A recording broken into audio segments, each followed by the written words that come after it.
just know this that nothing should be left untouched, untouched. Both your research problem, the motivation for your studies, every single details must come accordingly in your paper write-up, in your introduction. Because your introduction, the strength of your introduction will give the reader the sense of what they are, or the idea of what your research intend to achieve. All right. I hope I'm not boring you guys. No, I think the practical example is quite interesting.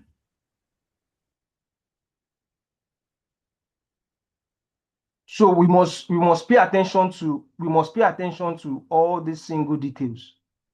Because if you don't pay attention to all these details, the reviewer will point you out.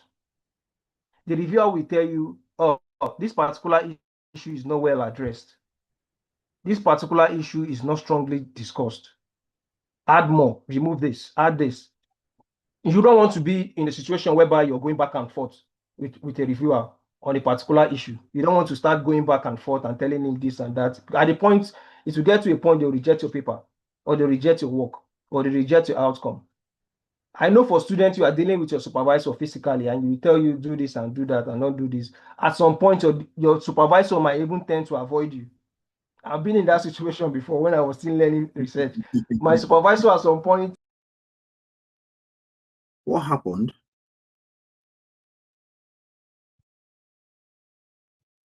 I think it's his network. He was locked out. Oh.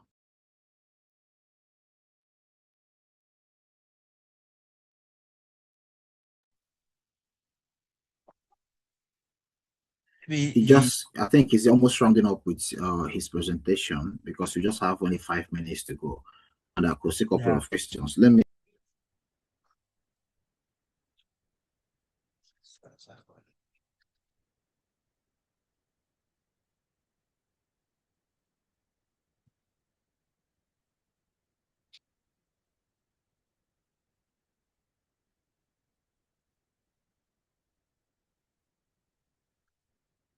That's part of what we experience in online classes.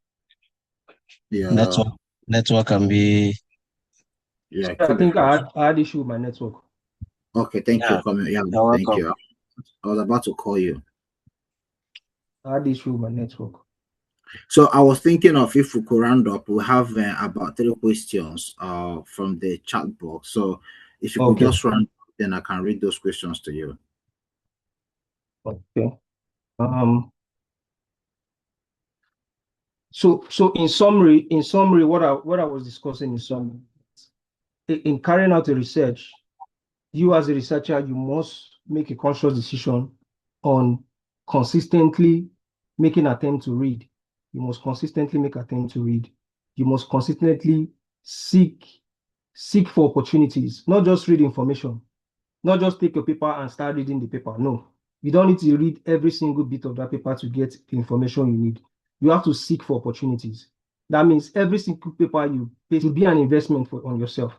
That simply means this paper, what is the opportunity? What is the value this paper is giving back to me at the end of this 1 hour? You must make that conscious decision. You must make that decision of, oh, this is what I have achieved. This is what I have gained. This is what I want to do. And this is what this paper has produced back to me. All right. So I think at this junction, I will attend to those questions and see how far we can go today. Thank you so much. Thank you so much, Dr. Emmanuel. We appreciate your insight, and I found the delivery very wonderful, and I'm sure our participants also enjoyed your discussion. You were able to manage the time frame. I know you could have elaborated more if you had the 2 hours, but within 1 hour, you were able to hit the nail on the head, and we appreciate you for that. Can we give a round of applause to Dr. Emmanuel, please?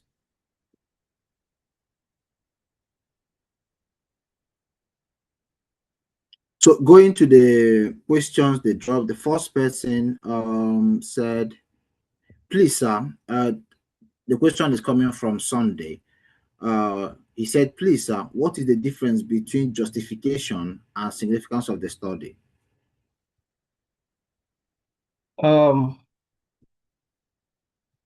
The justification, significance of the study justification can be your motive for carrying out that research. Justification can be your motive, the reason why you carried out that research. Why the significance is the impact of that particular research that you're doing. What that particular research is trying to address. Now, I've written a paper where I said the justification for this study is my interest in this particular issue. It can be personal. You can make it personal that, oh, this research, the justification is this. This is the justification for carrying out this particular research. The significance of this research is the impact that research is, the contribution this research is making in different area or that particular area you're doing the research on. So they are almost same thing, but there's a slight twist to it. Justification can be my personal reason, but the significance has to deal with the particular paper, the significance of this work. Now, what is the significance has to do with the work itself, what this work intends to achieve at the end of the day. So I think that's the slight difference between both of them. They're almost the same thing. You can intertwine them. You can use them in different contexts. You can use them in the same context, but they have slightly different meaning. Thank you so much for the answer. Sunday, I hope your question is being answered. The second person, Favor Daniel, said, when writing problem statement, can we include more than one objectives?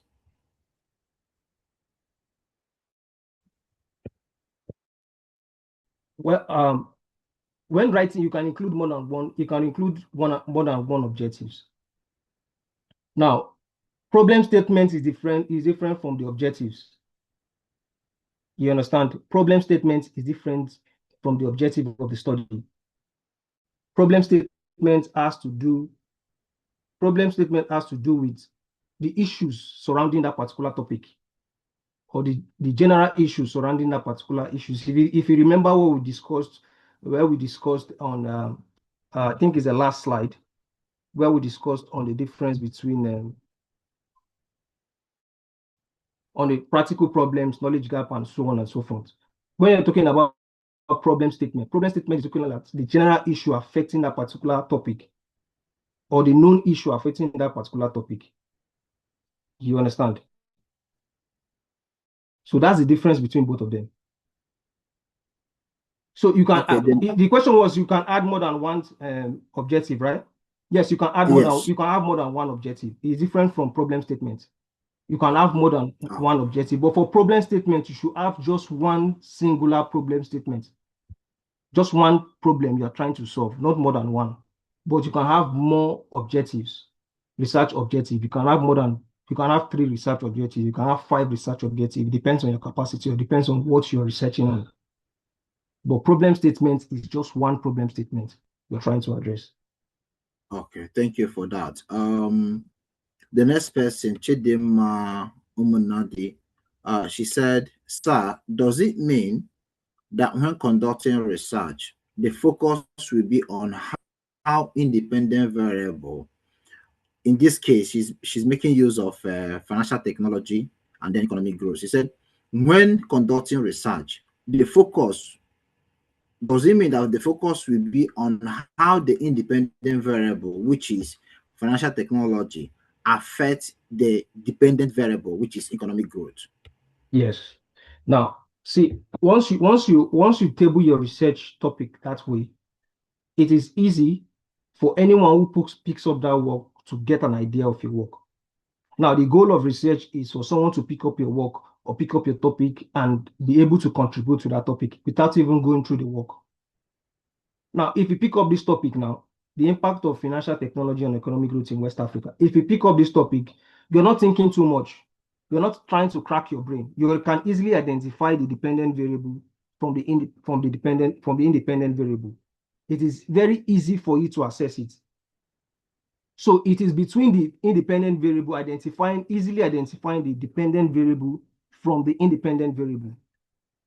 And that is why I'm trying to explain, that's why I'm trying to give you a simplified topic, not complex topic, in order for us to be able to identify the difference between the dependent and independent variable, and how we can expand it in such a way we can easily identify the objectives, the individual objective or the specific objectives of that particular study. Like if, for example, if Chidima now, this is your topic, if this is Chidima's topic now, as he sent it to me, I'm not going to be thinking too much because the topic is already simplified and can easily identify, oh, this is the dependent variable. There are some topic you will pick and you'll be asking question, which one is the dependent variable, which one is not the dependent variable? And that will become a problem for you. That will become a problem for you to even start writing that particular topic. But the simpler the topic, the better for you to identify the difference, and it becomes more easy for you to be able to find your research gap and understand the direction which that research is going to, because the topic will direct you. Chidima, I don't know if I answered your question. Yes, I did.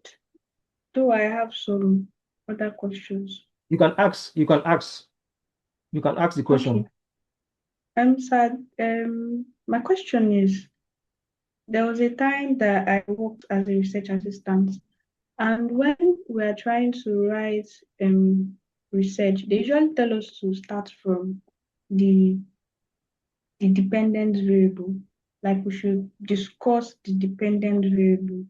Then from there, we now start talking about how the independent variable is affecting the dependent variable.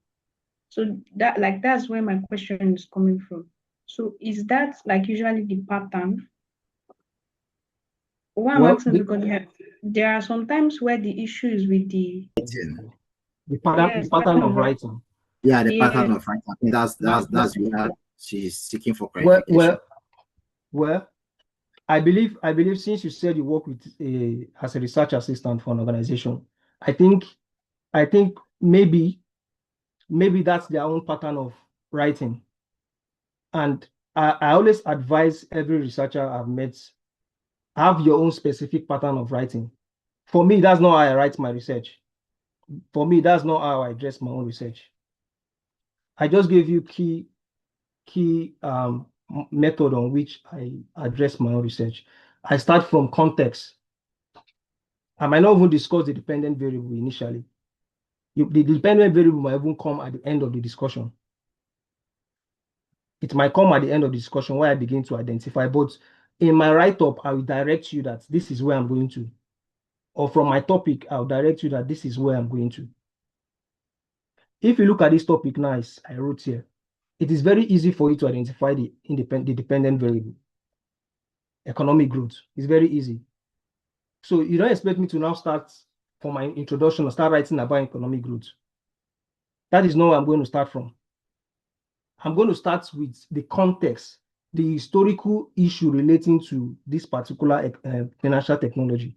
Financial technology in Nigeria, for example, came after the collapse of the financial economic crisis. That was when people now start picking up financial technology as an issue.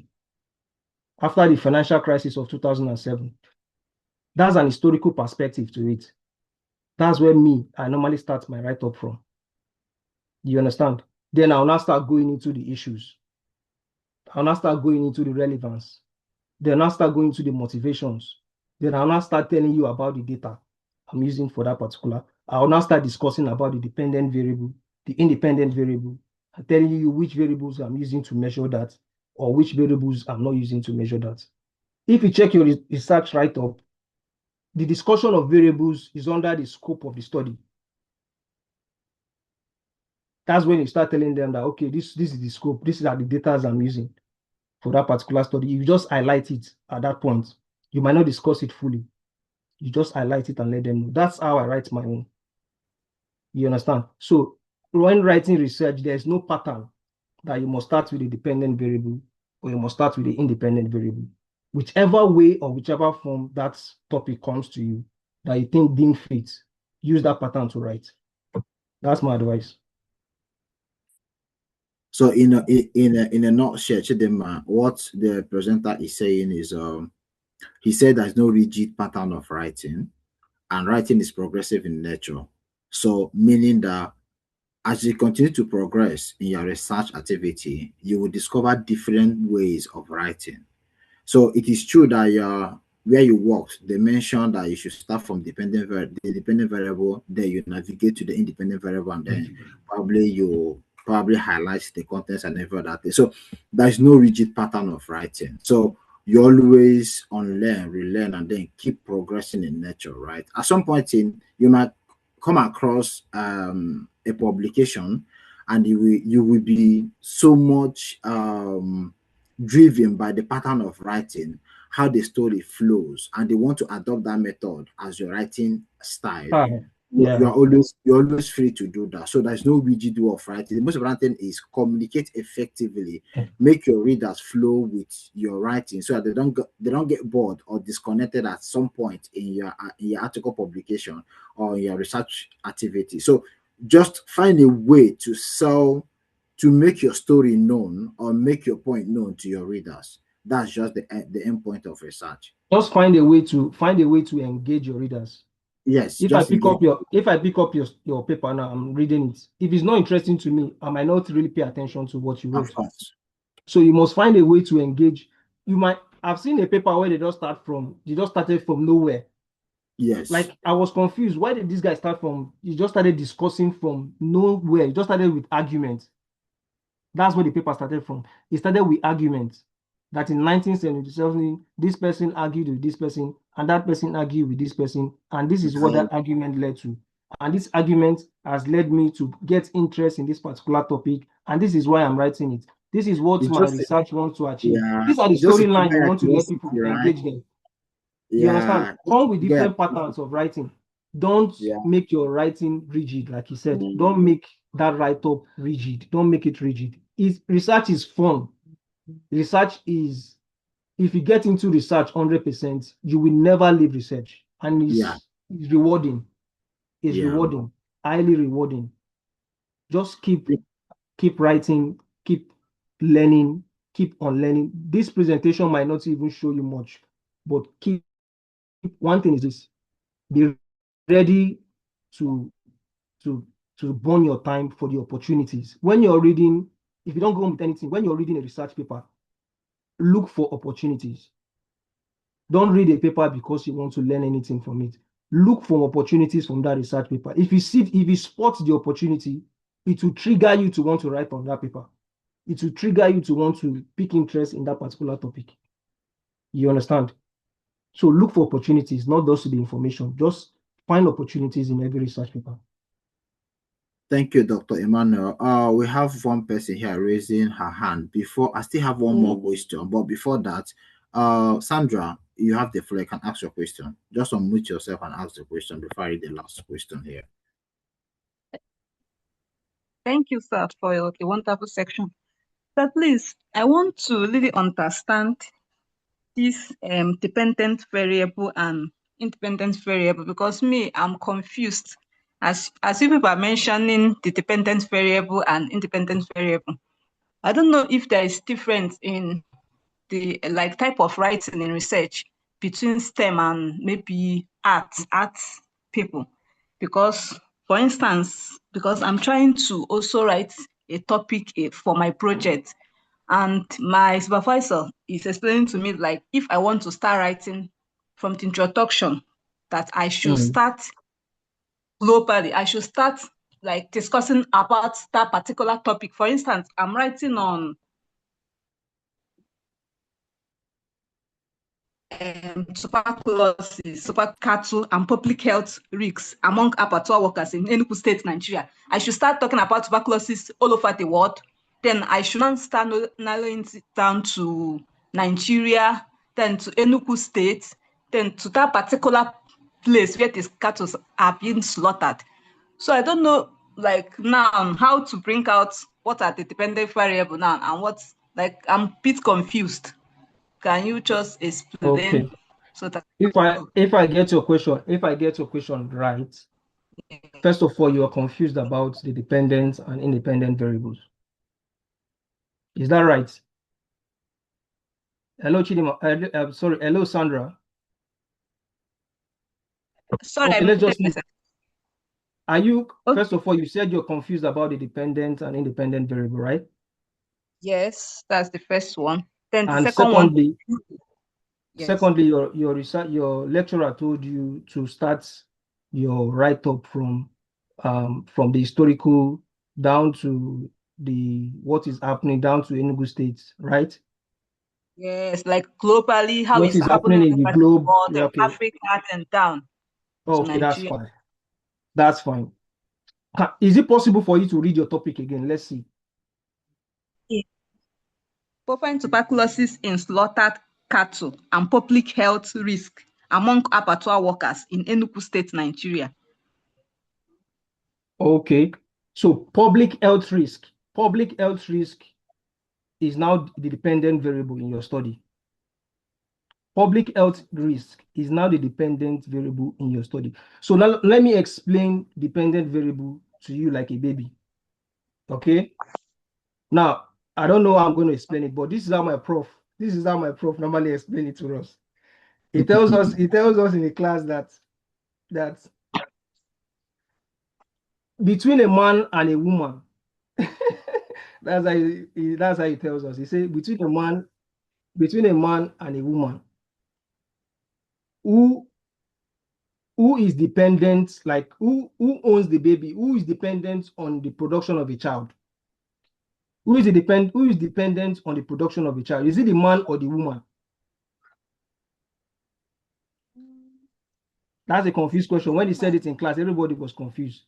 Now the simple answer is this: that now the woman is dependent on the man's semen to produce the child.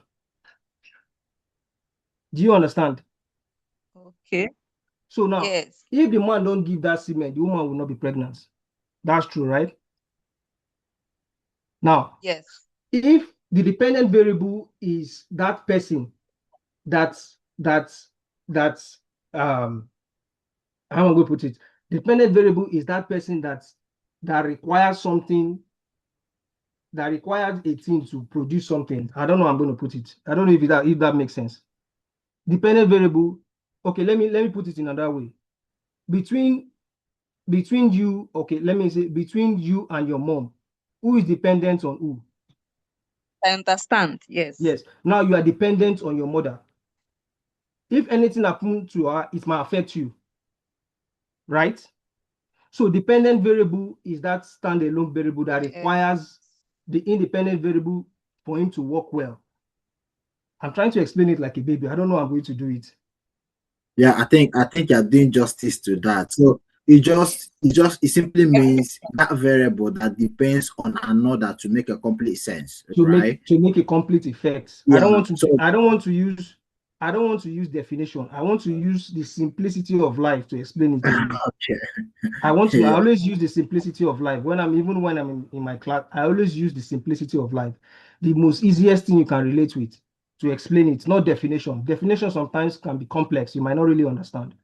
But the simplest things is what is I choose to explain most of my discussions. So, all right. So since you are dependent on your variable, now in that your study, I've shown you which is a dependent variable and which one is not a dependent variable. So now the reason why your lecturer wants you to talk about the global issue is because he wants to create a context to your study. He wants you to create a global issues to your study, narrow it down to Africa. You can either create a global issue, you say across the world, this is what is happening across the world.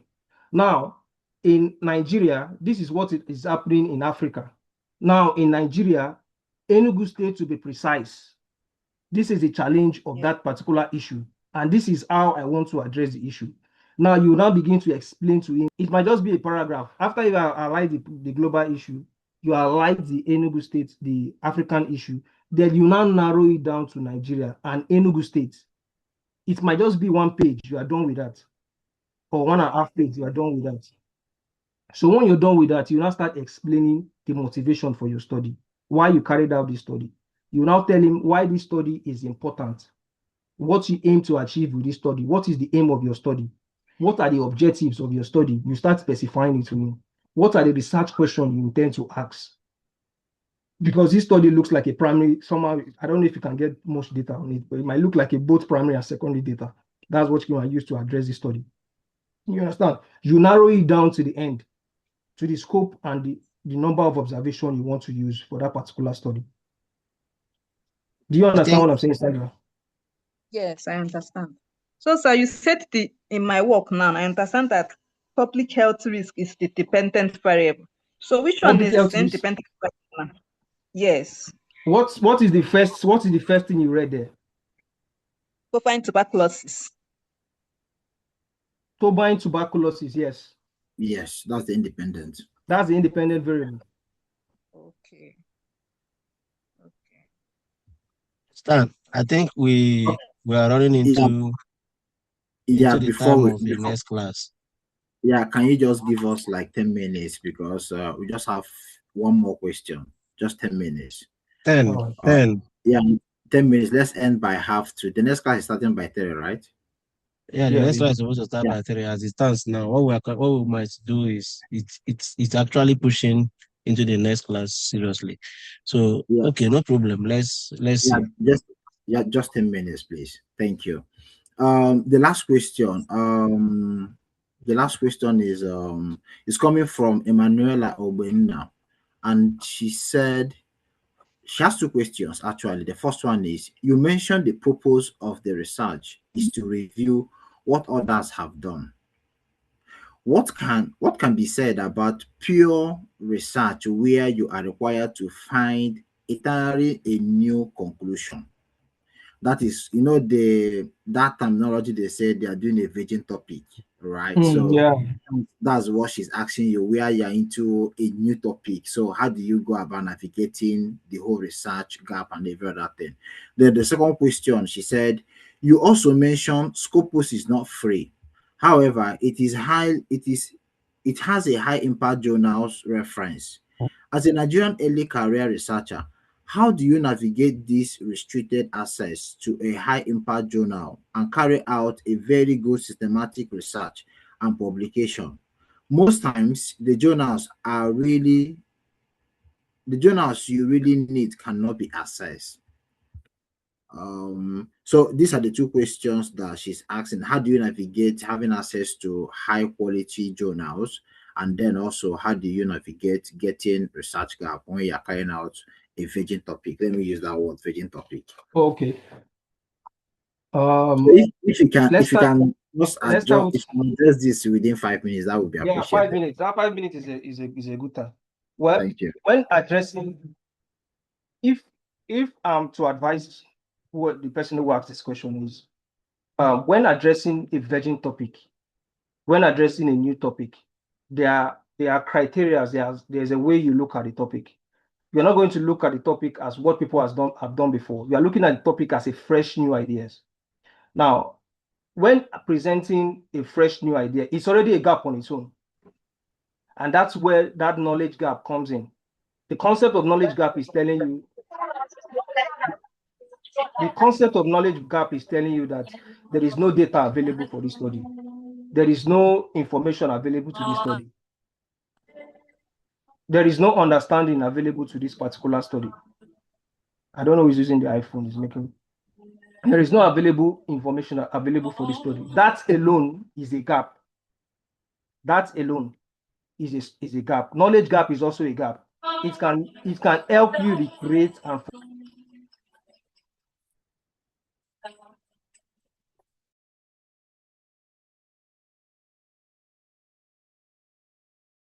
Yeah, sorry, please continue. Doc, please continue. I mean, I have muted the person. Hello, Doc, are you still there? Am I muted? Okay. So now, in addressing this question, is very simple. In carrying out a fresh, how do you identify the gap? That's the first question she asked. Now, imagine the first person that wrote about COVID-19. Now, imagine the first person that wrote. Hello? Yeah, please continue. I don't know who is Well, Yeah, I just think continue, it's please. glitching. Imagine Yeah, the it's first glitching. person that wrote about COVID-19. What would that person have written? One, the person don't have information about anything. One, the person don't have data. It's that topic on its own is a premier topic. It's a fresh topic. It's a leading topic. There is an author. His name is John Fry. I saw one of his publications during the global financial crisis. Just one paper. The paper accumulated over 2,500 citations. Just one paper. Now, those are elite paper. Those are the initial paper when those issues emanated from. Those are Oh, wow. untouched topic.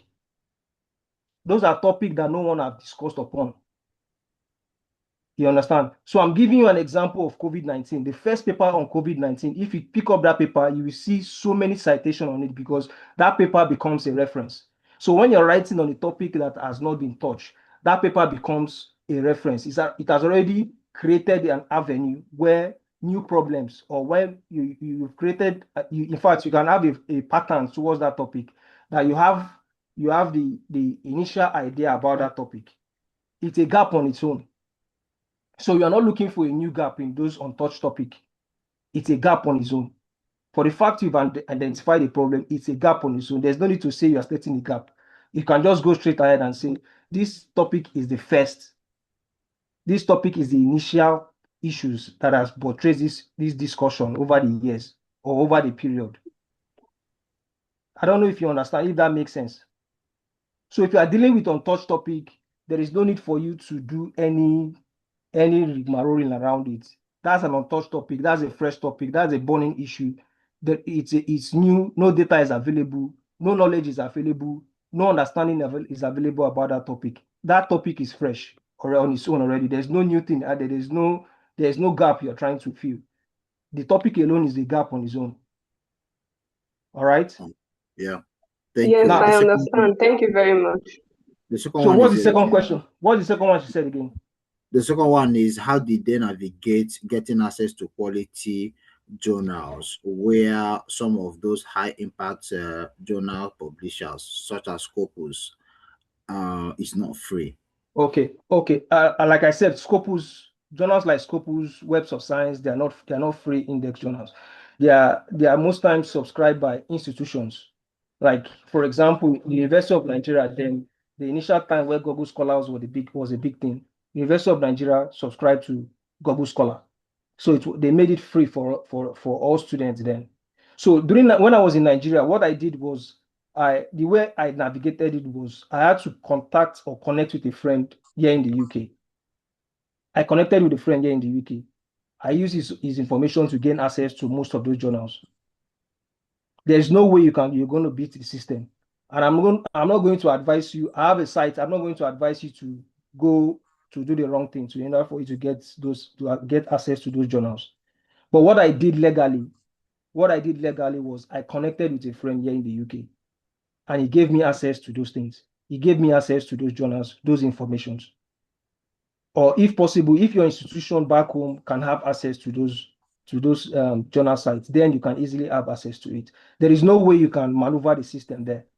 It is highly secured. You have to pay for it in order for you to get those journals. Or better still, find a friend or try to connect with a friend in LinkedIn, anywhere you can find connection with, connect with them, and most of them will give you access to those journal sites, or they can help you in downloading some of those materials. That was how I was able to navigate when I was back home in Nigeria. I had to connect with friends. So I don't know if that can help you. Okay, thank you so much, Dr. Emmanuel. This question now goes to you and the founder as well. Favor Daniels is requesting for an additional time for Dr. Emmanuel to probably guide them on how to navigate through the academic database. How did they do it? Like practical example of how it could be done. It might not be now, but probably be towards the end of today. I don't know how your schedule is, Dr. Emmanuel. If you could probably oblige us 80 minutes of your time, probably towards the end of today, to show them practically how to search for papers on some of these academic database. Okay. Yeah, thank you so much. Yeah, I think, Doc, we'll be happy to have you towards because we have another class starting around 3. So what time? So what time is available? I'll be looking like 6 o'clock. That's when I'll be free. Okay, 6 o'clock. Yeah, Nigerian time, right? Yeah, Nigerian time. Okay. In that case, 6 o'clock Nigerian time, which is my 3 p.m. here. I would have loved to go and watch the third place match, but no problem. I'm sacrificing it for this. So 30 minutes. 30 minutes. That is so from 6. From 6 o'clock to 6:30. 30, yes. 6 to 6:30. Yeah. We can just. So those of you who are interested, is voluntary, and we're not even taking attendance for that. It's for people that want to learn more on this.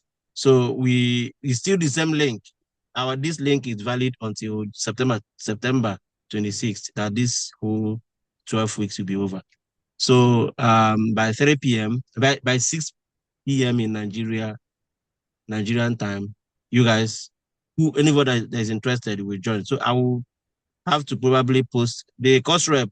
Once it is that time, you remind them in the class in our WhatsApp group chat to join the link. So myself, Dr. Emmanuel, and Stanley, we will be online for that to do that practical aspect, so that we'll create time for the next people, because we are already encroaching into the time of the next people.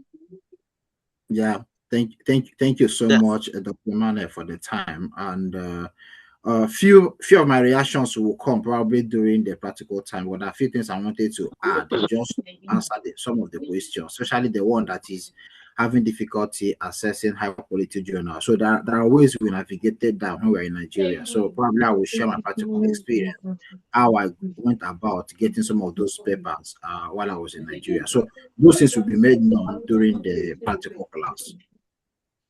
So yeah, so the next class, class rep, what you will do now is, what we're going to do now, we're going to give extra. So instead of the next class starting by 3 p.m., we are starting the next class by 3:15 or thereabout. So class rep, post that on the WhatsApp group as we are ending now.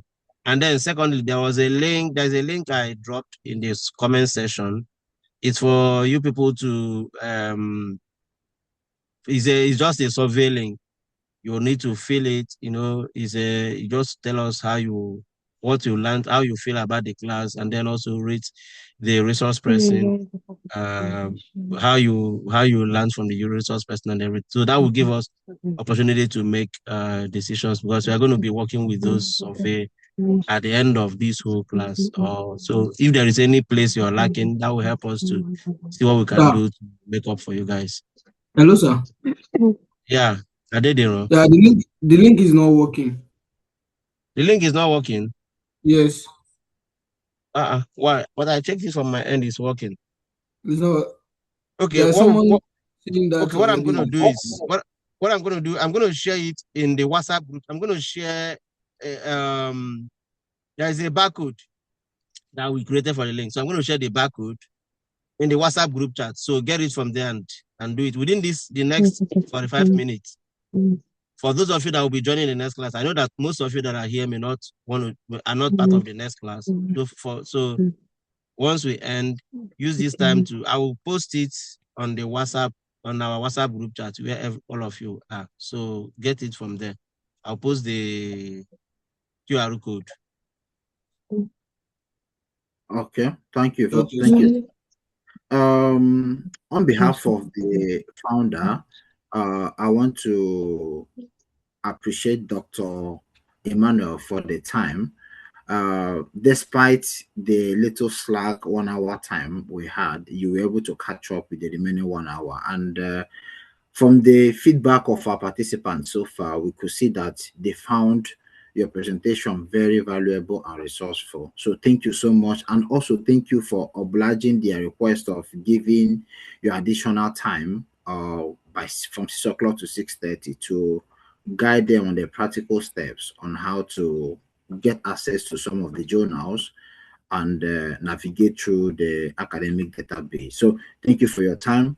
The founder, Stanley, thank you so much for always being present. The participants, I thank you also for listening, not only listening, but participating, because most of you were actually asking and getting the right answer. So see you guys by 6:30 for those who are coming back for this class. But if you are not privileged to come in, we can always hear a recorded version of the class. Thank you so much, guys.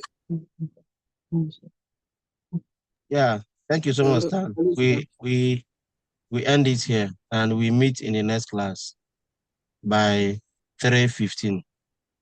Sir, can we get the slide? Yeah, Doc, will you be willing to share the slide with us so that we can share with the students? Hello, Doc, are you still here? It's like... Yeah, I don't think Doc. Okay, don't worry. Stan, I will communicate with Doc and then we'll make the I will send the slide. I will send the slide over to Stan. Okay. Thank you so much, Doc.